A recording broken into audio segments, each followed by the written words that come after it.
هم الصادقون.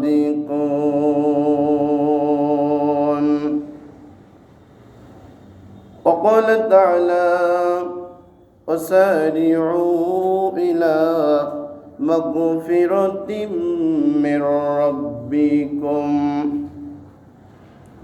إن الله وملائكته يصلون على النبي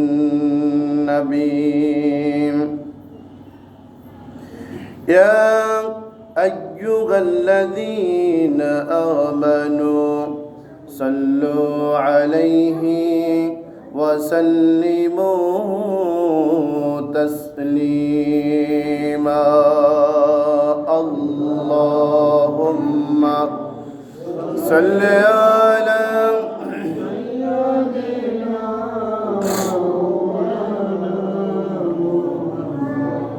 وعلى آل سيدنا حبيبنا محمد.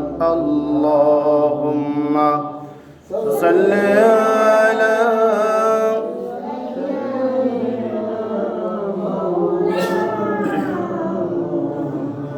وعلى آل سيدنا حبيبنا محمد. نحمده ونصلي على رسوله الكريم. উপস্থিত সম্মানিত মুসল্লিবৃন্দ, আসসালামু আলাইকুম ওয়া রাহমাতুল্লাহ। আল্লাহ রাব্বুল আলামিনের দরবারে শুকরিয়া আদায় করছি, যিনি আমাদের দয়া করে সুস্থ রেখেছেন। 2021 সালের প্রথম থেকে শুরু করে সমাপনী দিন পর্যন্ত বিদায় লগ্নে পবিত্র জুম্মার নামাজের মাধ্যমেই আমাদের এই 2021 সালকে বিদায় দেওয়ার জন্য, সেখান থেকে হয়তোবা কিছু শিক্ষা এবং আমাদের ভুল ত্রুটি ক্ষমা চাওয়ার জন্য আল্লাহ রাব্বুল আলামিন একটি সুযোগ করে দিলেন। রব্বুল আলামিনের দরবারে শুকরিয়া আদায় করছি, সকলে বলছি আলহামদুলিল্লাহ। আমরা শুরুতে আল্লাহর কাছে দোয়া করি, রব্বুল আলামিন পিছনের সমস্ত জীবনের গুনাহগুলোকে ক্ষমা করে দিয়ে সামনে যতটুক সময় আল্লাহ হায়াত দিয়ে থাকেন, যতটুক সময় এই পৃথিবীতে চলার জন্য আল্লাহ সুযোগ দান করেন, ততটুক সময় অন্তত পক্ষে এই জুম্মা থেকে শুরু করে আজকের থেকে শুরু করে পূর্ণাঙ্গ আল্লাহ রাব্বুল আলামিনের বিধান মেনে আল্লাহর জন্য আমাদের জীবনকে পুত পবিত্র করে আল্লাহ রাব্বুল আলামিনের সন্তুষ্ট করে আমরা যেন চলতে পারি, আল্লাহ রাব্বুল আলামিন তৌফিক দান করেন। আমরা সকলে বলি আমিন। সম্মানিত উপস্থিতি, আসলেই আল্লাহ রাব্বুল আলামিন আমাকে আপনাকে যে সুযোগগুলা দিয়েছেন, আল্লাহর অতি নিকটে হওয়ার জন্য, আল্লাহর কাছে হওয়ার জন্য, আমি আপনি যদি মনে করি এই সুযোগটাকে কাজে লাগাবো, আমরা আল্লাহর নিকটতম হব, আল্লাহর প্রিয় ব্যক্তি হব, খুব যে কঠিন তা নয়, অতি সহজ। কিন্তু বিষয় হলো যে আমরা এমন একটি সময়, এমন একটি পরিস্থিতি বা এমন একটি অবস্থানে চলছি, যত সময় যাচ্ছে, যত দিন যাচ্ছে, আমরা উদাসীন হয়ে যাচ্ছি। আমরা কার সাথে যেন প্রতিযোগিতায় লিপ্ত হয়ে যাচ্ছি। সেখানে মনে করেন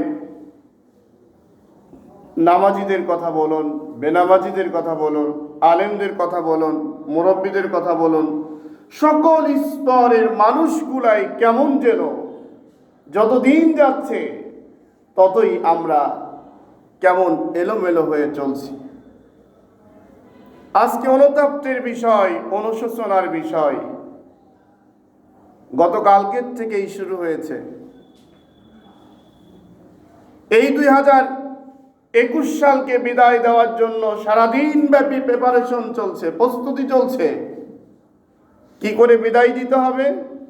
বিদায়টা হবে হলো ডিজে গানের মাধ্যমে, পিকনিকের মাধ্যমে, বিভিন্ন সংস্কৃতির মাধ্যমে এই দিনকে বিদায় দিতে হবে। তারা করছে কোনো না কোনো মুসলমানের সন্তান, একজন নামাজি পরিবারের সন্তান, একজন নামাজি ব্যক্তিও এর সঙ্গে শরীক হয়ে তার শরীরটাকে মানুষের সামনে ওপেন সব সময় করছে না। টাকা দেওয়ার সময়, খাওয়ার সময়, অথবা কোনো কোনো বিষয়ে দেখা যায় ওনার ইন্ধন তার মধ্যে রয়েছে। পৃথিবীর সব মানুষকে যদি ফাঁকি দিয়ে এই কাজ করতে যায়, আল্লাহকে ফাঁকি দেওয়ার কোনো সুযোগ পাবে বলেন? না, আল্লাহ ফাঁকি দেওয়ার কোনো সুযোগ হবে না। অথচ আমরা ইমানদার যারা আমরা স্বীকৃতি দিচ্ছি, এবং আল্লাহ বলছে, বান্দা তুমি বলো, কুল ইন্না সালাতি ওয়া নুসুকি ওয়া মাহইয়ায়া ওয়া মামাতি লিল্লাহি রাব্বিল আলামিন। আমার নামাজ আল্লাহর জন্য, আমার জীবন আল্লাহর জন্য, অর্থ সম্পদ আল্লাহর জন্য, সবগুলো আমার আল্লাহর জন্য। সবগুলা যদি আল্লাহর জন্য আমি আপনি মুখে উচ্চারণ করছি, সিদ্ধান্ত নিচ্ছি, ইমানের দাবিতে আমরা বিশ্বাস করছি, তাহলে যে কোনো দলের হোক, বংশের হোক, গোত্রের হোক, এলাকার হোক, এনারা যখন ডিজে গান বাজানোর সাংস্কৃতিক অনুষ্ঠান করার জন্য অনেকের কাছেই চাঁদা নিতে আসছে, টাকা নিতে আসছে, সহযোগিতা নিতে আসছে, যারা দিয়েছেন, দেওয়ার সময় আপনি চিন্তা কেন করলেন না? এরকম অনেকেই ভাবে ছেলেদের যদি সন্তুষ্ট না করা যায়, মেয়েদের সন্তুষ্ট না করা যায়, এলাকায় চলাফেরা করতে সমস্যা, ব্যবসা বাণিজ্য সমস্যা, চাকরি সমস্যা, নানান কিছু। এই সমস্যার ভয় নিয়ে আমরা তাদেরকে খুশি করার জন্য দিয়েছি, আর মসজিদে গিয়ে নামাজের মাধ্যমে অথবা আল্লাহকে সন্তুষ্ট করার জন্য ইচ্ছা প্রকাশ করে বলছি, কুল ইন্না সালাতি ওয়া নুসুকি ওয়া মাহইয়ায়া ওয়া মামাতি লিল্লাহি রাব্বিল আলামিন। এটা কি দুই দিকের অবস্থান? মানুষ গ্রামগঞ্জে বা অনেক মানুষ মুরব্বীরা বলেন এমন যে একটি মানুষ দুই লাই একসঙ্গে পা দিতে হয় না। আপনি আল্লাহকেও সন্তুষ্ট করতে চান, ইবলিসকেও সন্তুষ্ট করতে চান, মধ্যবর্তী সময় আপনার এদিকেও হলো না, ওদিকেও হলো না। এজন্য সম্মানিত উপস্থিতি, আমরা যতদিন যাচ্ছি শিক্ষা নেওয়ার চাইতে আমরা বিপদগামী বেশি হয়ে যাচ্ছি। এজন্য আজকের দিনে অন্তত আমাদের এই শপথ বাক্য নেওয়া দরকার ছিল। পিছনের যত সময় চলে গিয়েছে, হয়তো বা আল্লাহকে ওইভাবে সন্তুষ্ট করতে পারি নাই। পিছনে যত সময় চলে গেল, আল্লাহর ইবাদত বন্দেগী তেমন করতে পারি নাই।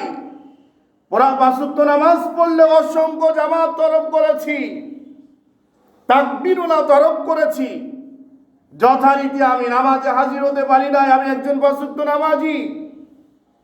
এই বছর থেকে শুরু করে আজকে জুম্মার থেকে শুরু করে আমি আল্লাহর কাছে তওবা করতে চাই, সিদ্ধান্ত নিতে চাই, রব্বুল আলামিন সামনে সময়টি এক ওয়াক্ত নামাজ যেন জামাত বন্ধ না হয়, জামাত থেকে দূরে সরে না যায়, তাকবীরুল্লাহ ছেড়ে না যায়। আমার জীবনের সমস্ত কার্যক্রমগুলো যেন শয়তানকে সন্তুষ্ট করার জন্য না হয়, এই সিদ্ধান্ত মুমিনদের হওয়া দরকার ছিল। কিন্তু আমরা নিতে পারছি না, অথচ আমরা আল্লাহকে সন্তুষ্ট করতে চাই। এজন্য সম্মানিত উপস্থিতি, আমি শুরুতেই আপনাদের সকলকে বিনীত অনুরোধ করতে চাই, এই কার্যক্রম থেকে আল্লাহ যেন আমাদের হেফাজত করে। আমরা সকলেই বলি আমিন। আপনার প্রত্যেকটি অর্থ সম্পদকে আল্লাহর জন্যই আপনাকে ব্যয় করতে হবে।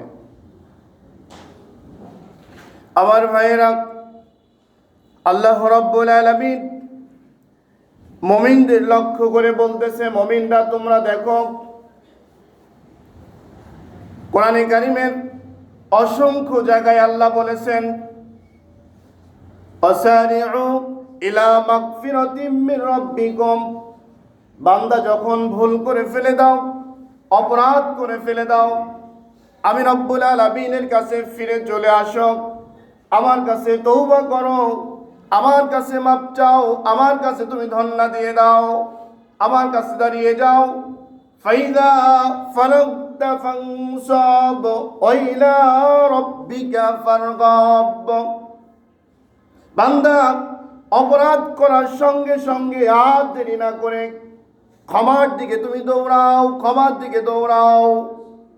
ক্ষমার দিকে গিয়ে নিজে নিজে অনুতপ্ত হও, অনুশোচনা হও, আল্লাহর কাছে তুমি নিজের সমস্ত গুনাহগুলোকে সামনে হাজির করে দাও।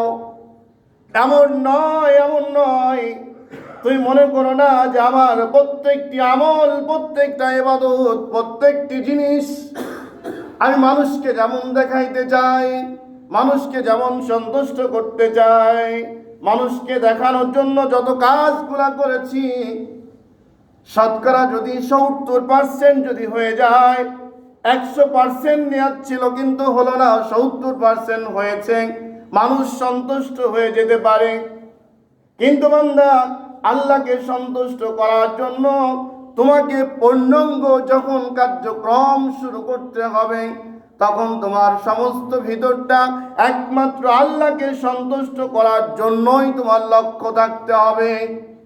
মনে করো না, অহংকার করো না, গর্ব করো না, তাকব্বরি করো না, চিন্তা করো না যে আমাকে হয়তোবা আমার জন্য এমন কিছু সুবিধা, এমন কিছু ব্যক্তি, এমন কিছু পরিবার, এমন কিছু অর্থ সম্পদ দিয়ে আল্লাহ রাব্বুল আলামিনের কাছ থেকে কেউ ফেরাতে পারবে, এমন চিন্তা করো না। যখনই অপরাধ করো, অন্যায় করো, সাথে সাথে তুমি কি করো? আল্লাহর কাছে সারেন্ডার হয়ে যাও। আল্লাহ রাব্বুল আলামিন বলতেছে, বান্দা ওয়ালিন্না সালাতি, সত্যি যদি বান্দারে তোর নামাজ আমার জন্য হয়ে যায়, আমার জন্য নামাজটা যদি হয়ে যায়, আমি রব্বুল আলামিন তোমাকে বললাম ওই নামাজের মাধ্যমে তোমার জীবনের সমস্ত গুনাহগুলোকে আমি রব্বুল আলামিন মাফ করে দিলাম। কিন্তু দেখা যায় আমি আপনি নামাজ পড়ি, রুকুতে যখন দাঁড়াই রুকুটা ঠিক মতো হয় না। সুবহান রাব্বিয়াল আযীম 3 বার পড়ার পরে সুবহান রাব্বিয়াল আযীম 3 বার 5 বারের জায়গায় দেখা যায় অনেক মুসল্লি এমন রয়েছে, এমন অনেক বক্তা, এমন অনেক ব্যক্তি, অনেক নামাজি এমন হলো, অনেক নামাজি এমন হলো, এমন রয়েছে যেই নামাজিগুলা হলো নামাজের মধ্যে কিভাবে নামাজ পড়ে, কিভাবে রুকু সেজদা করে তিনি নিজেও জানে না। রুকুতে যেতে দেরি, উঠতে দেরি হয় না, আবার এক রুকু দিয়ে যখন দাঁড়াতে হবে, সামি আল্লাহু লিমান হামিদা রব্বানা লাকাল হামদ, সামি আল্লাহু লিমান হামিদা বলতে দেরি, আবার সেজদা যেতে দেরি হয় না। নামাজে দাঁড়ালেই তাড়াতাড়ি, নামাজে দাঁড়ালেই কেন যেন ব্যস্ত। আমরা মসজিদে যখন প্রবেশ করি আমাদের ব্যস্ততা বেড়ে যায়। কিছু ভাইরা দেখবেন এমন রয়েছে, মসজিদে ঢোকার সময় মসজিদে একটি দোয়া রয়েছে, ঢোকার সময় আল্লাহুম্মা ইফতাহলি আবওয়াবা, বলেন সবাই বলেন আল্লাহুম্মা ইফতাহলি, সবাই বলেন আবওয়াবা। এই যে দোয়াটা পড়ে আপনি ঢুকলেন নামাজের জন্য মসজিদে, মসজিদে ঢোকার পরে এখন আপনি বন্ধু যাচাই করতে যান, এমনি এক চিমটি মারলেন, ওর সাথে হাসি তামাশা শুরু করলেন, ওকে ঠেলা মারলেন, ওকে ধাক্কা দিলেন, এমন অবস্থায় করতে করতে নামাজ শুরু হয়ে গেল। আপনার চিন্তা চেতনা কিন্তু ওইদিকে ঢুকেই আছে। আবার মসজিদ থেকে বের হতে দেরি, আগের অবস্থানে আপনাকে ফিরে যেতে দেরি হলো না। ঘন্টার পর ঘন্টা, বছরের পর বছর, সময়ের পর সময়, কত সময় চলে যাচ্ছে জীবন থেকে, কিন্তু নামাজে আসার পরে আমাদের অস্থিরতা বেড়ে যাচ্ছে, না জানি কি হয়ে গেল আবার এখানে। সেই কারণে আজকে ডিজে গান মুসলমানদের সন্তানদের কাছ থেকে, নামাজি পরিবারদের কাছ থেকে অবৈধ অশ্লীল সমস্ত কার্যক্রমগুলা বন্ধ হচ্ছে না কেন? আল্লাহ নিজে বললেন কোরআনে কারিমের মধ্যে, ইন্নাস সালাতা তানহা আনিল ফাহশাই ওয়াল মুনকার, নিশ্চয় নামাজই পারে, নামাজ পড়ে, শুধুমাত্র নামাজ আমার আপনার অন্যায় অশ্লীল বেহাপনা সমস্ত কার্যক্রম থেকে আপনাকে নিরাপত্তা দিতে। একটি দেশের সরকার কয়েক স্তরের প্রশাসন দিয়েছেন নিরাপত্তা রাখার জন্য জনগণকে। একদম বাস্তব সত্য জিনিস দেখুন, আজকে প্রশাসনিকভাবে যে সমস্ত ভাইরা আছেন, প্রশাসনিকভাবে আমার দেশ জাতি এই সমাজ নিরাপদে আছে বলেন? নিরাপদে নাই।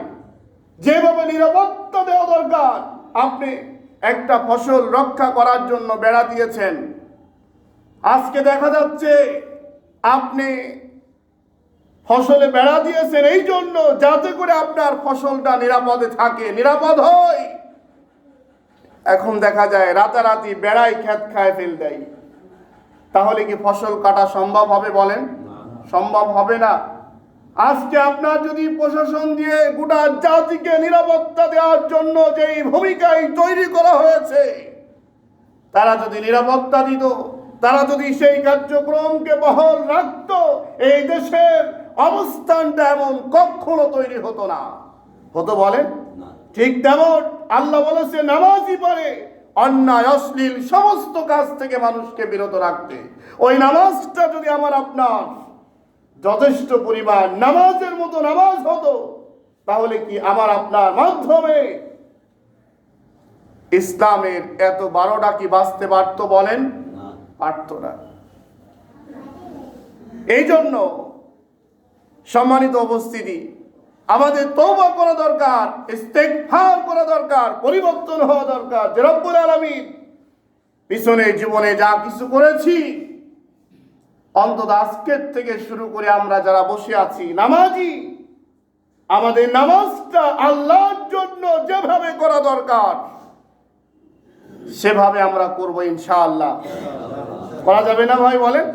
ইনশাআল্লাহ আমরা যদি এই সিদ্ধান্ত নিই, তাহলে আপনার ছোট্ট কলিজার টুকরা সন্তান, আপনার মেয়ে, আপনার নাতি, আপনার আদরের এই কলিজার টুকরাগুলা, এই পাপড়ি ফুলগুলা কখনো অবৈধ কাজের মধ্যে লিপ্ত হয়ে ওই ডিজে গান বাজানোর সাথে শরীক হতে পারত না। আপনি বলতেন আজকে হলো 31শে ডিসেম্বর, বিদায় লগ্ন। না, এটা বিদায়, এই বিদায় নয়। আমাকে ভাবতে হবে, না জানি আর আগামীকাল পর্যন্ত বাঁচবো নাকি জানি না। এই বছর যদি শেষ হয়ে যায় আমার জীবন থেকে, আল্লাহর কাছে তওবা করো, নামাজ পড়ো, আল্লাহর কাছে ক্ষমা চাও, মাফ চাও, সিদ্ধান্ত নাও। রব্বুল আলামিন একটা মিনিট যদি তুমি আমাকে হায়াত দাও, ওই একটা মিনিট একমাত্র তোমার জন্য দাও। কিন্তু আমরা এটা করতে পারছি না। দেখুন, অনেক ভাইয়েরা এমন উদাহরণ অনেক জায়গায় দিয়ে থাকেন, অনেক জায়গায় দিয়ে থাকেন। এমন হযরতে নূহ আলাইহিস সালামের সন্তানগুলোর দিকে তাকান, আবার ইব্রাহিম আলাইহিস সালামের পিতার দিকে তাকান, আবার দেখেন এরকম ভাবে উদাহরণ দিতে যায়, যুক্তি দিয়ে বুঝাইতে চাই, আরে দাওয়াতি কাজটা আমি করেই যাচ্ছি। ঘটনা হলো যে না করলে কি বা আমার ক্ষতি হবে, বা কি বা করতে পারি। নবীর ছেলে যদি ইসলাম না মানে, তাহলে আমার ছেলের জন্য সমস্যা কোথায়? এই এক্সাম্পল আমার সন্তানের জন্য সেট হবে না। এখানে কেন সেট হবে না জানেন? আপনি গভীরভাবে চিন্তা করে দেখুন, নূহ আলাইহিস সালামের সন্তানকে যখন আল্লাহ রাব্বুল আলামিন নূহ আলাইহিস সালামের সন্তানের জন্য ভালোবাসা, মহব্বত সব কিছু পরিপূর্ণ, আপনার যেমন তারও তেমন ছিল। আল্লাহ যখন তাকে নির্দেশ দিলেন, না, এই সন্তানকে যদি দ্বিতীয়বার আবার সন্তান হিসেবে তুমি এই কিস্তির মধ্যে তুলতে চাও, আনতে চাও, তোমাকে কৈফিয়ত দিতে হবে, নবুয়তের দপ্তর থেকে তোমার নাম কাটা যাবে। দেখুন দেখি পরবর্তী সময় নূহ আলাইহিস সালামের সন্তানকে অবৈধভাবে চলতে গিয়ে আল্লাহর হুকুমকে অমান্য করে কখন চলেছে নাকি আর? সাহাবীদের জীবনে তাকান, নবীদের জীবন তো গেল, সাহাবীদের জীবনে এবার আপনি তাকান।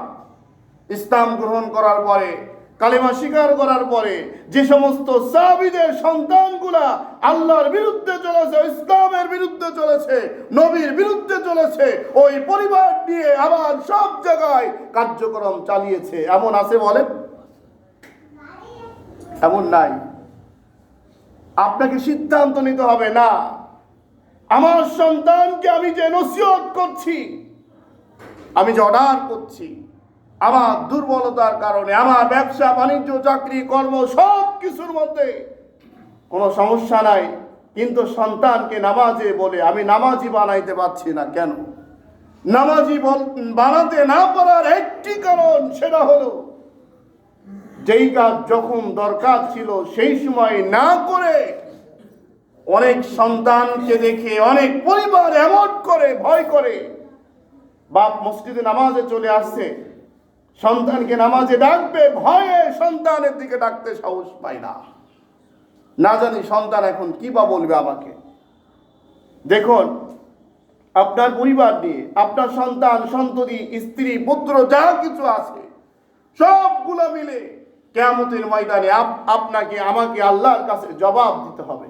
সত্যিকার এই যদি আপনি আপনার সন্তান যদি নামাজের দাওয়াত দেওয়ার পরে, ইসলামের দাওয়াত দেওয়ার পরে, সম্পূর্ণ কিছু করার পরে ওই সন্তান যদি আপনার মাইনাস করে চলে, আপনাকে যদি অবশ্যই অবশ্যই আল্লাহ রাব্বুল আলামিন আপনার বাস্তবতা দেখবেন। যদি আসলে নামাজি নাই হয়, দেখেন অনেক সন্তান আছে না, বাপ তেজ্য পুত্র করে দেয়। কখন তেজ্য পুত্র করে? যখন হলো বাপের স্বার্থে আঘাত লাগে, কোনো কথাবার্তা শুনছে না, একের পর এক অবৈধ চলতে চলতে যখন এই অবস্থা হচ্ছে, তখনই কিন্তু তেজ্য পুত্র করে দেয়। আজকে পর্যন্ত এমন কি হয়েছে, আমি নামাজি, আমি দিনদার, আমি ইমানদার, আমার সন্তান নামাজি হবে না, ইসলাম মেনে চলবে না, আমার সন্তান আমার কথা শুনবে না, তোকে আমার পরিচয় থেকে তেজ্য পুত্র করে দিলাম। যতক্ষণ পর্যন্ত নামাজি না হও, ইসলামের দিকে না চলো, আল্লাহর দিকে না আসো, ততক্ষণ পর্যন্ত তোমার সাথে আমার কোনো সম্পর্ক নাই। এই ঘোষণা দেন। জুম্মায় ফিরে এসে দেখেন, একদিন, 2 দিন, 3 দিন আপনি দাওয়াতি মিশন চালান, কৌশলে আপনি দাওয়াতি মিশন চালাইতে থাকেন। আল্লাহর অশেষ মেহেরবানিতে আল্লাহর কাছে দোয়া করুন, ওই সন্তানকে আল্লাহ হেদায়েত দান করে দিবেন। কিন্তু আমরা করছি উল্টা। আমি মসজিদে এসে আমার নামাজই তো ঠিক মতো হচ্ছে না। ইন্নাস সালাতা তানহা আনিল ফাহশাই ওয়াল মুনকার। আমার নামাজই আমাকে বিরত রাখতে পারছে না, আমার নামাজ আমাকে পরিবর্তন করতে পারছে না, আমার নামাজ আমাকেই সমস্ত প্রকার অন্যায় অশ্লীল বেহাপনা কাছ থেকে আমাকেই কন্ট্রোল করতে পারছে না, আর পরিবারকে করে কিভাবে? এজন্য সম্মানিত উপস্থিতি, এই প্রাকৃতিক যক্ষয় যে কার্যক্রম চলছে, আমাদের বড়দিনগুলো এখন 31শে ডিসেম্বর, পহেলা বৈশাখ, এরপরে অন্যান্য যে বিষয়গুলো আছে, এই দিনগুলা যেভাবে আমরা উদযাপন করতে যাচ্ছি, উদযাপন করছি, মর্যাদার স্থানে নিয়ে চলে আসছি, এটা মুসলমানের কাজ হতে পারে না, এটা মুমিনদের কাজ হতে পারে না, ইমানদারদের কাজ এটা হতে পারে না। আপনি পিকনিক করেন, সমস্যা নাই, খাওয়ার আয়োজন করেন, সমস্যা নাই, সব কিছু করেন, আপনি সমস্যা নাই, বিশ্বাস করুন।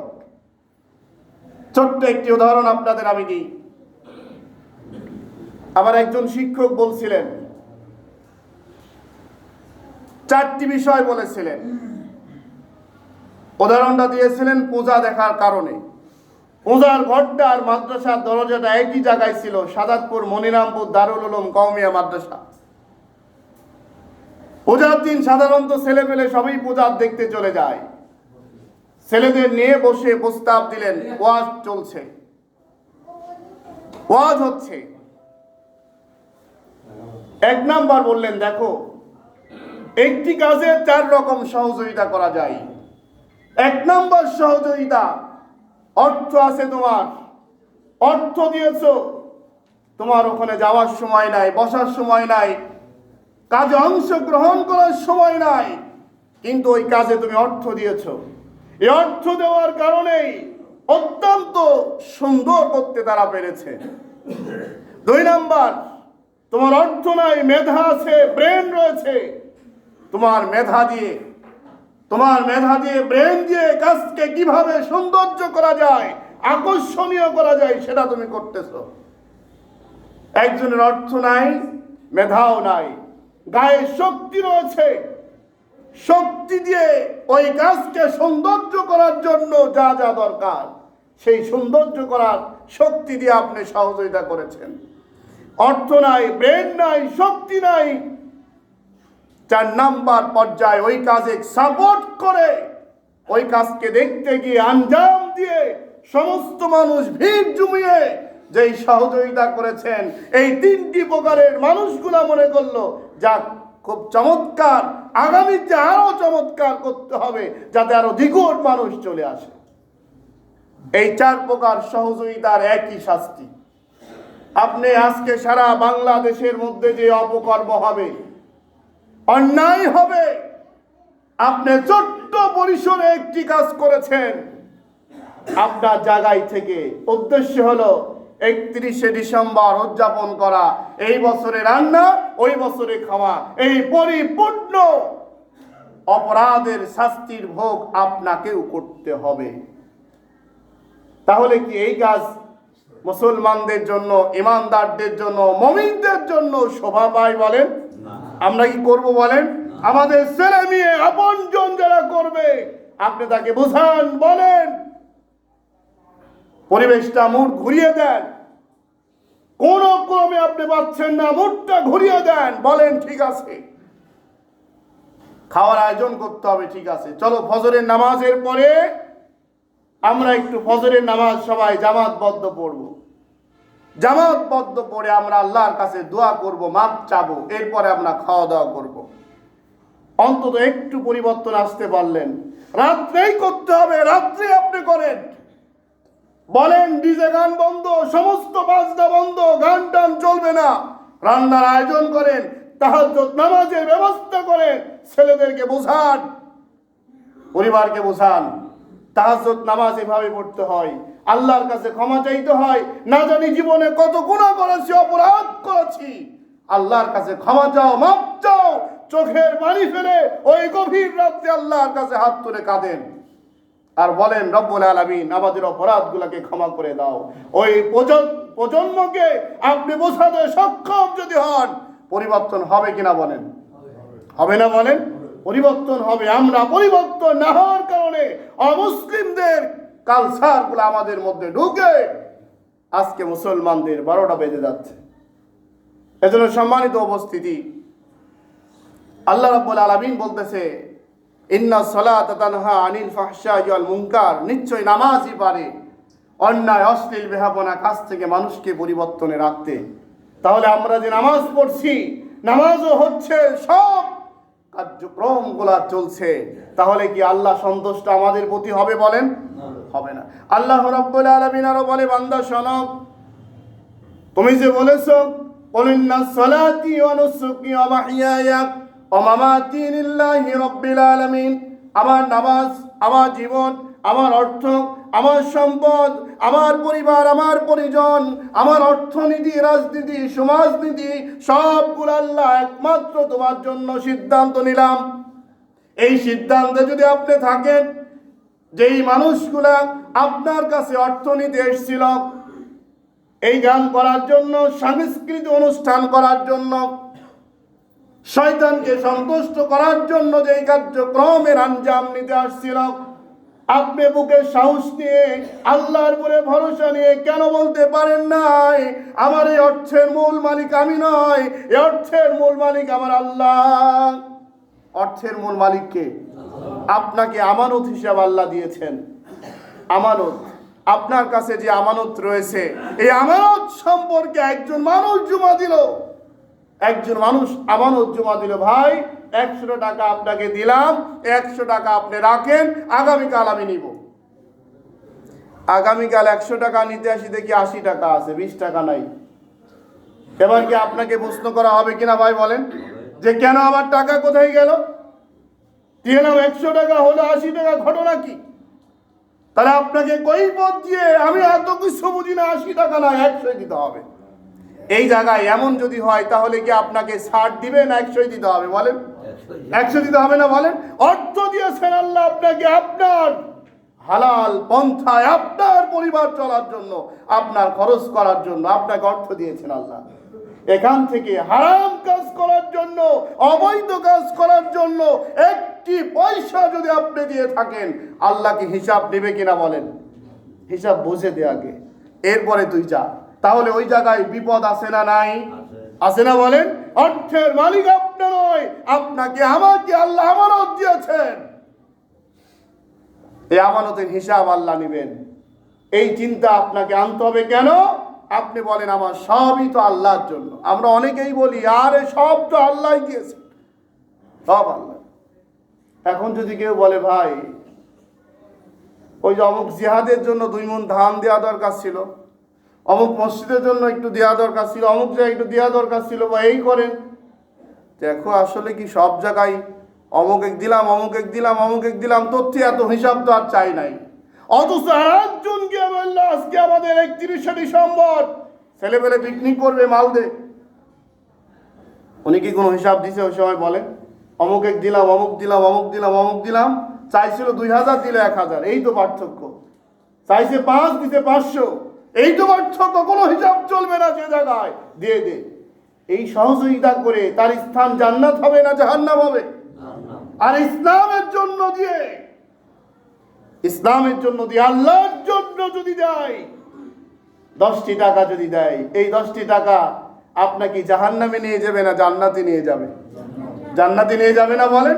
পরিবর্তন হতে হবে আমাকে আপনাকে। আসুন আমরা সকলেই, বিশেষ করে যুব সমাজ যারা বসে আছেন, ছোট্ট বাচ্চা যারা বসে আছেন, এবং বয়োজ্যেষ্ঠ যারা অভিভাবক বসে আছেন, সকলকে আমাদের সিদ্ধান্ত নিতে হবে এই অপসংস্কৃতি হারাম কাজ থেকে আমাদের সকলকেই পরিবর্তন হতে হবে ইনশাআল্লাহ। পারবো তো আমরা ইনশাআল্লাহ? আপনি আজকেই, আবার যদি এরকম হয় যে যাক মাল আগেই দিয়ে চলে আসছেন, ছেলেবেলে তো বাজার করবে, তো এবার বলেন ইনশাআল্লাহ, তাহলে কি ইনশাআল্লাহ কাজে লাগবে বলেন? যদি কাউকে দিয়ে থাকেন মাল ঘুরে নেন যায়, আর যদি মনে করেন দিয়ে দিলাম মাল, দেখি আগামী বছর পর্যন্ত বাঁচবো, নিশ্চয়তা আছে বলেন? নিশ্চয়তা নাই।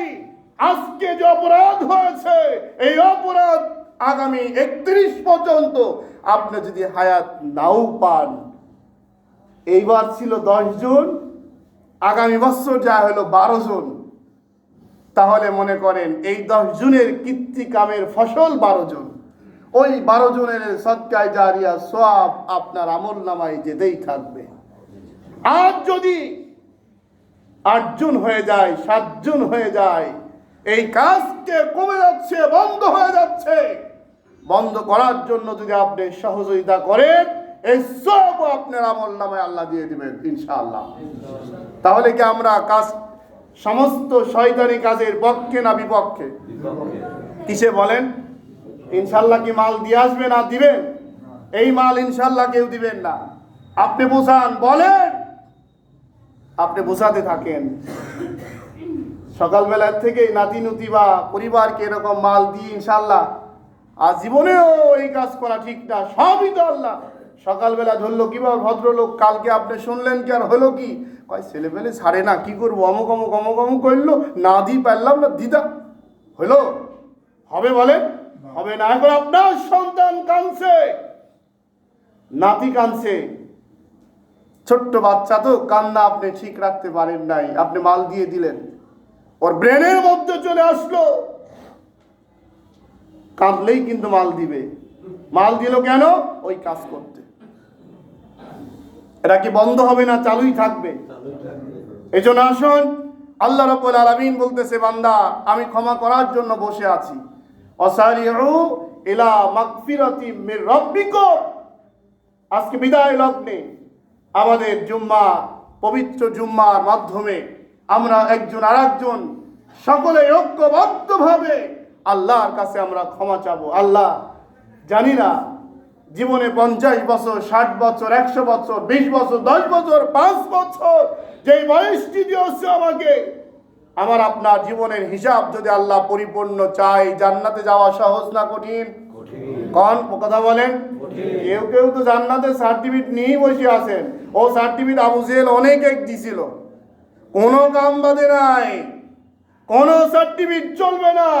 যেই সার্টিফিকেট আপনি নিয়ে বসে আছেন, ওই সার্টিফিকেট আবু জেহেল নেওয়ার কারণে আজকে তার বাড়িতে পেশাব পায়খানা বানানো হয়েছে।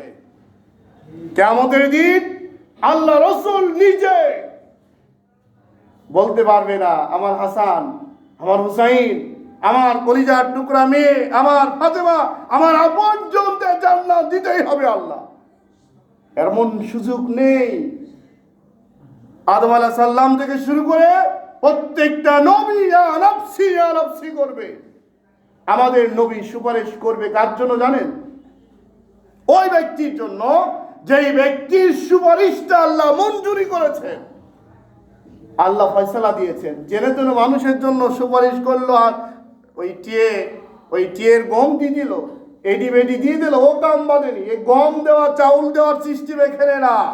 100% আল্লাহ যদি ফয়সালা করে দেন, ওই ব্যক্তি জান্নাতে যেতে পারবেন। আর অনেক জায়গায় অনেক মুসল্লি ভাইরা বিভিন্ন জায়গায় বলতেছে, শুনেছি জান্নাত তো গ্যারেন্টি হই আছে, সমস্যা কি? জান্নাত কি মুয়া? সহজ নয়। এজন্য আল্লাহর কাছে ক্ষমা চান, বলেন রব্বুল আলামিন 50 বছরে ইবাদত করেছি, না জানি তোমার জান্নাতে আমি যেতে পারবো নাকি জানি না, আল্লাহ ক্ষমা করে দাও। আবার বুকের মধ্যে সাহস রাখেন, আল্লাহ জান্নাত তো আপনাকেই দিবেন। মনে বড় আশা নিয়ে বলেন রব্বুল আলামিন, আমি তোমার গোলাম, 50 বছর হায়াতে আমি নামাজ পড়েছি, ইবাদত করেছি, আমাকে জান্নাত দিবে না তো দিবে কাকে আল্লাহ? আমাকে জান্নাত দাও, দিতে হবে আল্লাহ। আপনি দাবি করেন আল্লাহর কাছে, কিন্তু আরেকজনের সাহায্য নিয়ে কইেন না, ও জান্নাতে যাওয়ার আমার অমুক আছে না, জান্নাতে যাবি, গিরিগুট্টা সমান করে ফেলবে আল্লাহ। এজন্য আসুন, আল্লাহ রাব্বুল আলামিন আমাদের জীবনের সমস্ত গুনাহগুলোকে মাফ করে দিক, বলেন আমিন। আজকের সময় থেকে শুরু করে আগামী জীবন পর্যন্ত যতটুক সময় আল্লাহ হায়াত দিয়েছেন, পরিপূর্ণ যেন আল্লাহর জন্য আমরা হতে পারি, বলেন আমিন। আমরা যেন আজকের থেকে 5 ওয়াক্ত নামাজ সহ সমস্ত অন্যায়, বেহাপনা, অশ্লীল যত কার্যক্রমগুলা রয়েছে সবগুলা বন্ধ করতে পারি, বলেন আমিন। ইচ্ছা আছে না ভাই? বলেন ইনশাআল্লাহ। আল্লাহ যেন কবুল করে, বলেন আমিন। আখির দাওয়ানা আলহামদুলিল্লাহি রাব্বিল আলামিন। যারা